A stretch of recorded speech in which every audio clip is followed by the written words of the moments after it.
Christmas morning 2014. From Tokyo to Toronto, millions of new consoles power on for the first time.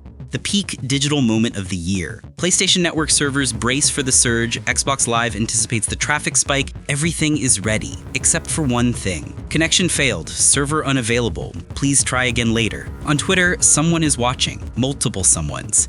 Teenagers scattered across continents, connected by handles and Discord servers, united by a single goal. They call themselves Lizard Squad, and they've just taken 160 million people hostage. This is the story of 3 hacker groups who turned Christmas into a battlefield. A story of escalating attacks, bitter rivalries, and how teenage egos transformed simple tools into weapons of mass disruption. A story of Lizard Squad, Phantom Squad, and PoodleCorp, and the chaos they unleashed on millions.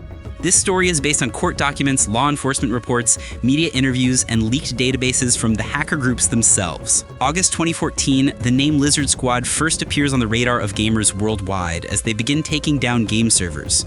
League of Legends, Blizzard's Battle.net, PlayStation Network, one by one, systematically proving they can. They're not elite hackers. There's no zero-day exploit, no brilliant code, no sophisticated intrusion, just a flood. A digital tsunami, DDoS, distributed denial of service, overwhelming servers with so much traffic that legitimate users can't connect. Imagine a stadium entrance on game day with 1,000 people blocking the doors. That's DDoS. Simple, crude, devastatingly effective. At first, they're targeting servers for a few hours at a time. League of Legends downtime here, Battle.net briefly offline there. Annoying, certainly, but not devastating enough to make headlines or draw serious law enforcement attention. Then they discover the real weapon. Not the botnet, the spectacle. Every attack brings more Twitter followers, more interviews, more fame. And they realize that taking down servers isn't the goal, it's the performance. The servers are the stage, Twitter is the audience, and every attack is opening night. That's when they decide to escalate. August 24th, 2014. John Smedley settles into his seat on American Airlines Flight 362, Dallas to San Diego. Routine business trip. His phone buzzes. Twitter notification. Then another. Lizard Squad has tweeted his flight number. They claim there's a bomb on board. It's a hoax. Smedley knows it's a hoax. The president of Sony Online Entertainment has been sparring with Lizard Squad online for weeks. American Airlines knows it's probably a hoax, but probably isn't good enough at 30,000 feet. The plane diverts to Phoenix. Emergency landing, fighter jets escorted down, bomb squads sweep the aircraft. Passengers evacuated and questioned for hours. The FBI launches an investigation spanning multiple countries, tracing a network of teenagers across Finland, the Netherlands, the UK, and the US. Among the core group, Julius Kivimäki, 17 years old, brilliant coder. In Finland, he's just another quiet kid in computer class. Online, he's Z-Kill, Ryan, untouchable, or so he thinks. But the FBI investigation would prove irrelevant. Lizard Squad was just getting started.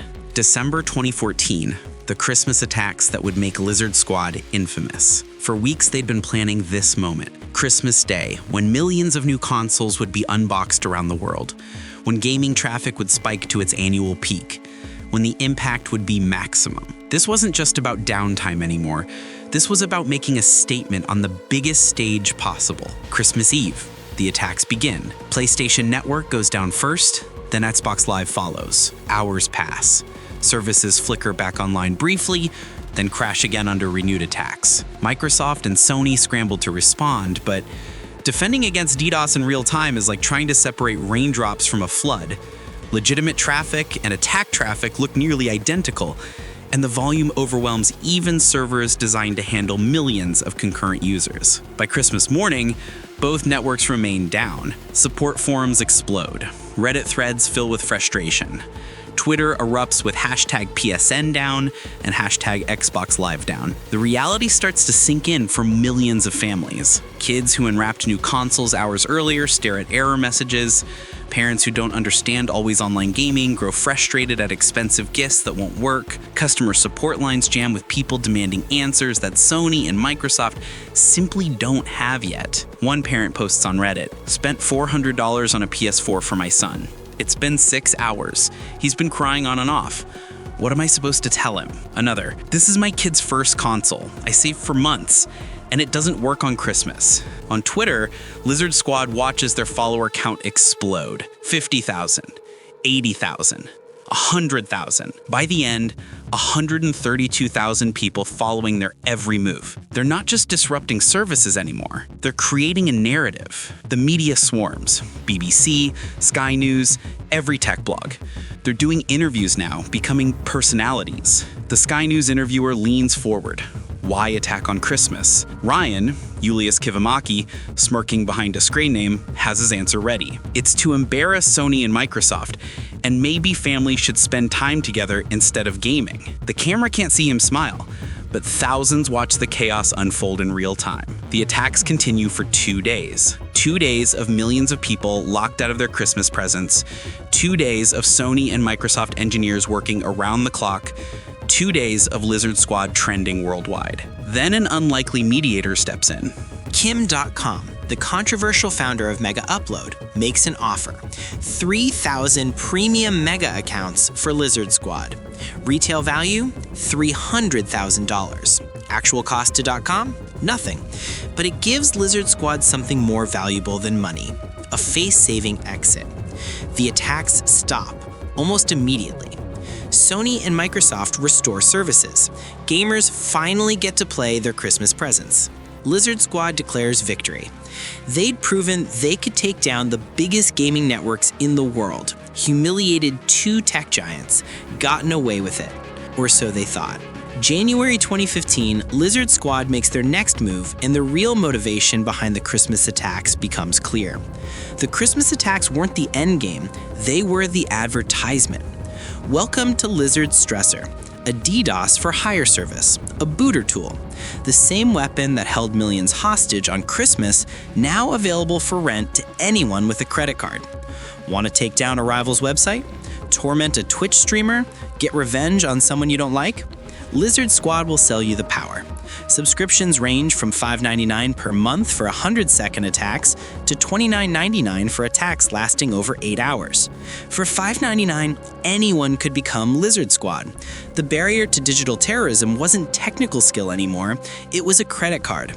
On their website, Lizard Stressor brags openly. This booter is famous for taking down some of the world's largest gaming networks, such as Xbox Live, PlayStation Network, Jagex, Battle.net, League of Legends, and many more. The service attracts thousands of customers, generating substantial revenue. But it also attracts something else: international law enforcement scrutiny. The arrests begin in waves. January 16, 2015, Jordan Lee Bevan, 18, from the UK, taken into custody in connection with the Christmas attacks. July 2015, Finnish courtroom. Julius Kivimäki stands before the judge. The charges: 50,700 counts of computer crimes. 50,700. Data breaches, identity theft, payment fraud, bomb threats. The evidence? Overwhelming. The sentence? 2 years suspended. No prison time. At the time, international cybercrime prosecution is poorly coordinated.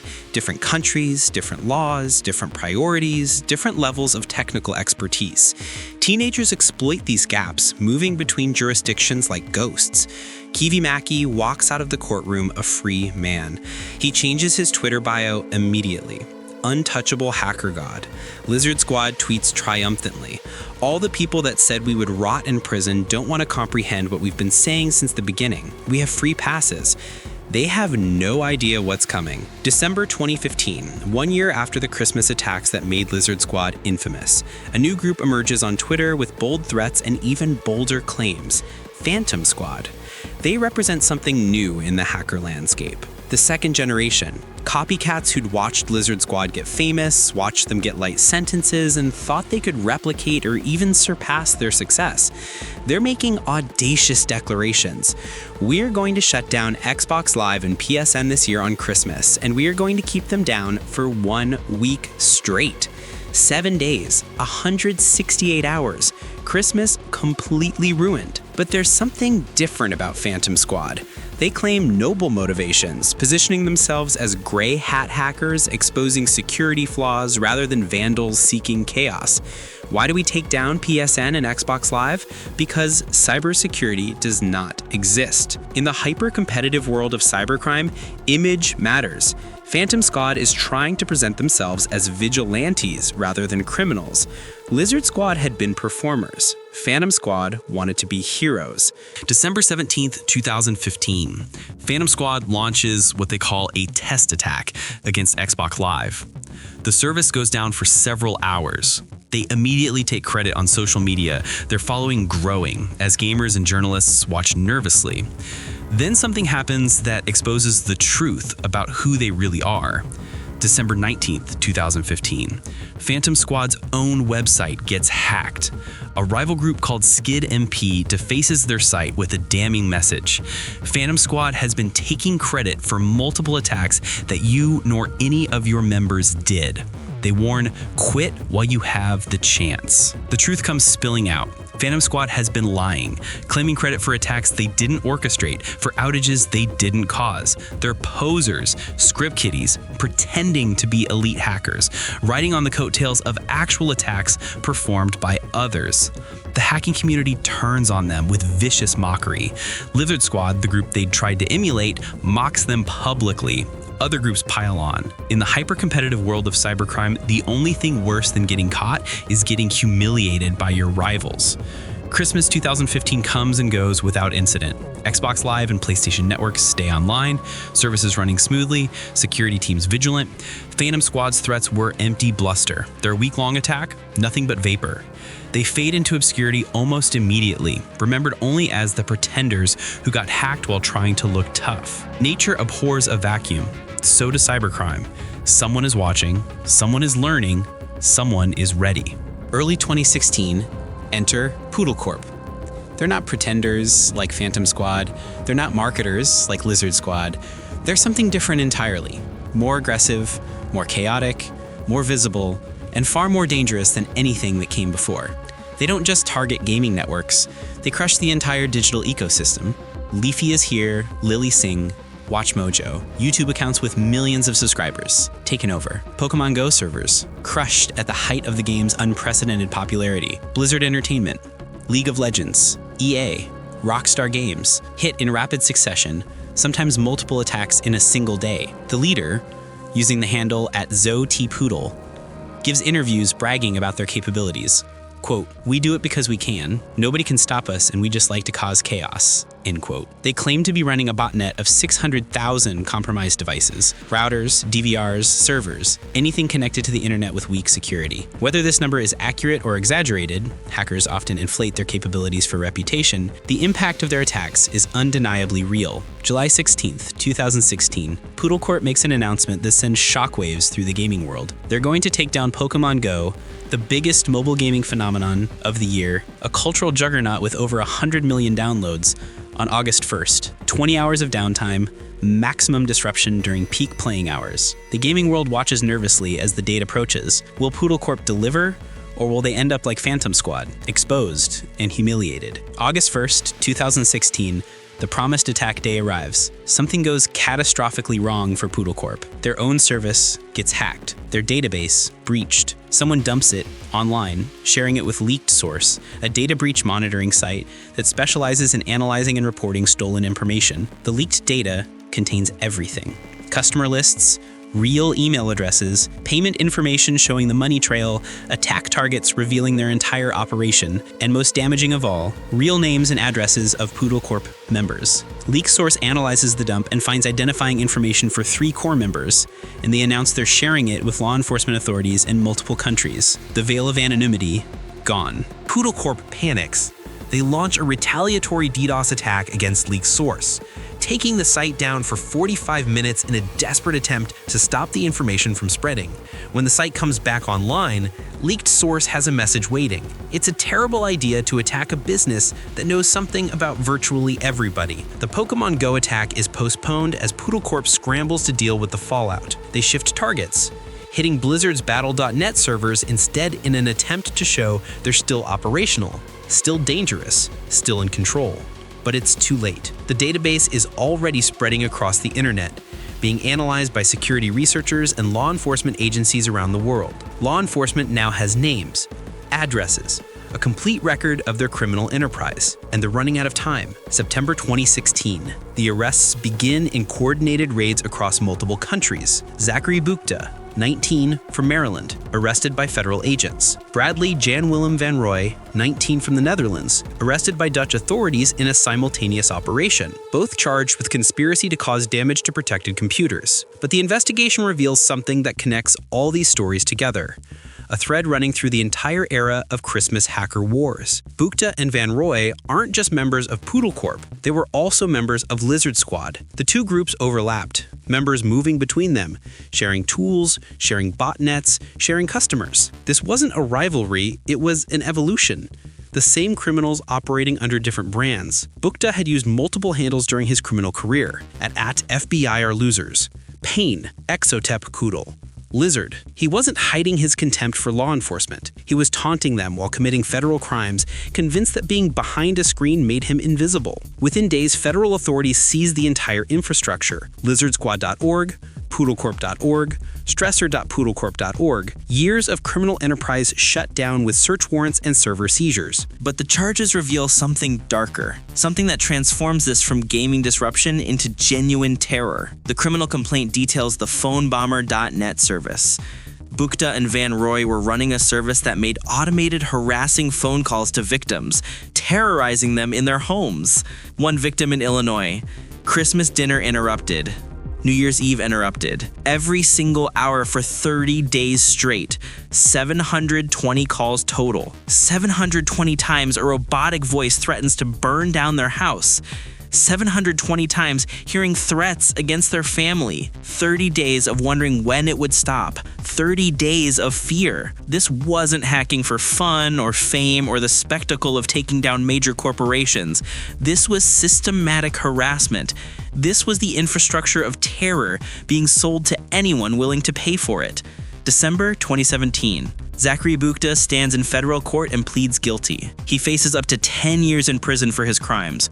Prosecutors recommend no more than 30 months, considering his age and cooperation with authorities. He agrees to pay $350,000 in restitution to 2 gaming companies whose services he disrupted, a debt that will follow him for decades. He is ultimately sentenced to 27 months in federal prison, over 2 years behind bars to think about the consequences of his actions.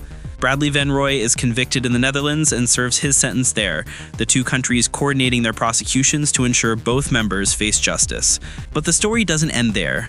The most notorious member of the original Lizard Squad is still out there. 6 years pass. February 2023, Julius Kivimäki, the untouchable hacker god who changed his Twitter bio after receiving a suspended sentence, is arrested in Paris, France. He'd been on the run since 2022, wanted for one of Finland's worst cybercrimes, the Vastaamo psychotherapy data breach. He'd hacked into a mental health clinic, stolen therapy records of 33,000 patients, some of the most sensitive, vulnerable information imaginable. Therapy sessions, diagnoses, personal traumas. Then he extorted them individually. When they didn't pay his ransom demands, he leaked their deepest secrets online for the world to see. Authorities find him living under a false identity in a luxury apartment in Paris, apparently believing he could hide indefinitely in a major European city. He's extradited to Finland to face justice for crimes far worse than taking down gaming networks. April 2024, Julius Kivimäki is sentenced to 6 years and 3 months in prison. The untouchable hacker god sits in a Finnish prison cell, his freedom gone and his reputation destroyed. The final toll of the Christmas hacker wars. Lizard Squad, multiple members arrested in the UK, Netherlands, and Finland. Julius Kivimäki, convicted twice, ultimately sentenced to 6 years and 3 months in prison for his later crimes. Their botnet service Lizard Stressor eventually shut down and its database of 13,000 customers exposed, leading to additional investigations and arrests across multiple countries. Phantom Squad. Exposed as frauds and mockingly defaced by their rivals, they disappeared into obscurity almost immediately, remembered only as the pretenders who got hacked while trying to look tough. PoodleCorp. leaders Zachary Buchta and Bradley Van Roy arrested in coordinated international operations. Buchta sentenced to 27 months in federal prison and ordered to pay $350,000 in restitution. Van Roy convicted and sentenced in the Netherlands. Millions of gamers affected across multiple years. Hundreds of millions of dollars in damages to corporations. Corporate security protocols completely overhauled in response to the attacks. All because some teenagers wanted to be famous. The gaming networks recovered and emerged stronger. Major companies now use sophisticated cloud-based DDoS mitigation services that can absorb attacks that would have devastated their systems in 2014. Law enforcement established dedicated cybercrime units with international cooperation protocols, systematically shutting down the booter services that made these attacks so accessible to anyone with a few dollars and a grudge. But for these hackers, prison sentences that took years of their lives, criminal records that will follow them forever, federal debts in the hundreds of thousands of dollars, lives marked by felony convictions before they'd barely begun. Christmas 2024. No outages, no emergency hotlines, no bomb threats. The games run smoothly. In